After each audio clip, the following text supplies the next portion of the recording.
Black Myth Wukong. The game with monkeys is a game where you venture through lands defeating bosses and enemies as you go. The game is about you, the Destined One, collecting all the relics of Sun Wukong the Great Sage to bring him back, and so you go through multiple lands battling through enemies and bosses to do this. Today, instead of a normal peaceful run in Black Myth, we are going to make this intense.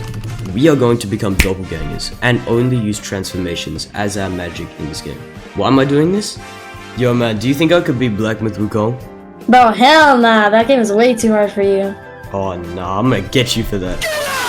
Since he said this, I'm not only gonna beat the game, but I'm gonna beat it with only transformations to prove him wrong. Let's get started.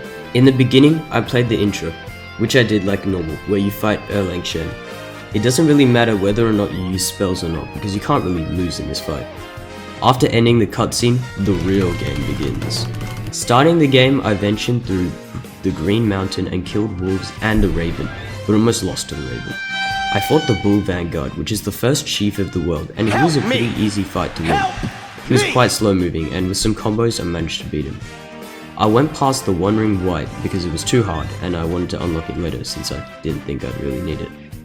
After doing this, I made my way into the boss that will give me my first transformation, which is Guangxi. This boss is a wolf, which uses fire, and he's quite fast and rushes around the stage, which sets you on fire and does unnecessary amounts of gymnastics in our fight. It took me a few tries to beat him as his pattern was quite weird for me, and some moves came out of nowhere. With some eventual hustling, I took him down, which unlocked my first transformation. This transformation will be useful for later, because it allows me to set enemies on fire and blitz right past them with really fast heavy attacks. After beating him, I made my way to the next boss, which is the Ling Zushi. This boss is a huge wolf, who is really fast, agile, and also surprisingly pretty weak. This creature did have an annoying habit of sitting on top of the shrines and jumping down, but overall its attacks were pretty easy to dodge, and I beat it on the first try. Oh, that was easy. After beating the Ling Zushi, we unlocked the Jade Lotus Pill, which boosts my maximum health massively, which is a lifesaver, especially since I put all my talent points into health. After wiping out the wolf part of this world, I moved on to the Snake Trail, which as you guess, has a lot of annoying snakes. I started the Snake Trail by immediately running into a snake and realized that these things have a lot of health. These creatures aren't that skilled at fighting though, and I managed to end them all.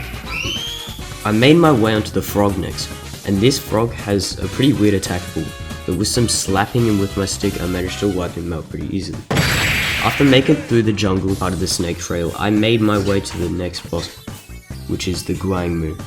This boss uses sorcery, snakes, and magic to try to beat you, and also breathes on you with disgusting breath. With some tries, I eventually managed to beat him. Boys, keep him. Oh my goodness. Which means that I can use a spirit to transform into him, and poison enemies with his snakes. After meeting the monkey, who can give me better healing options, I made my way to my next boss, who is the White Clad Noble. Now this fight here was one of my most difficult fights. The issue here was his annoying attack pattern, fast attack speed and unpredictable attacks. I learnt his patterns after playing this boss for a while, and it was tricky, but then I finally managed to whittle his health bar down until he finally collapsed. Only to realize he had a second phase. This annoyed me and it took quite a while to overcome this second phase because he was so low to the floor, and his movement and attacks were really weird. I don't really know how to explain it, they were just weird. Eventually, with some holding out and determination, I managed to finish him off.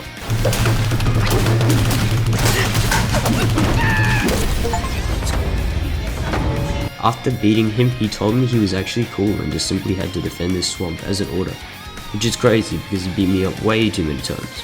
After moving on, we entered the cave and took out multiple enemies and found the Black Wind King. This boss is a really buff man who looks like The Rock, who swings his attacks at you and can turn into wind. This boss was pretty simple, and some patience and timing I managed to beat him on the third try. After beating him, this coward decided to run away and told me to fight him at the summit of the mountain, which is crazy because he looked insanely cold before. After climbing up the mountain, I made my way to the final boss of the world, the Black Myth. This is of course the final boss of this chapter and this video, and it felt like a final boss to me. This boss took an insane 1 hour to beat, which is crazy because all the other bosses took like 5 minutes except for the White Cloud movie. The issue with this boss fight is that he can sometimes surprise you with really quick attacks for a bear of that size. But the main issue was when he slammed into the floor, turns the whole stage into a Mario vs Bowser stage, and turns into a fiery wind. This is hard because I kept mistiming the wind attacks from him when he charges into you. Eventually, with some struggle, I made it onto this run right here.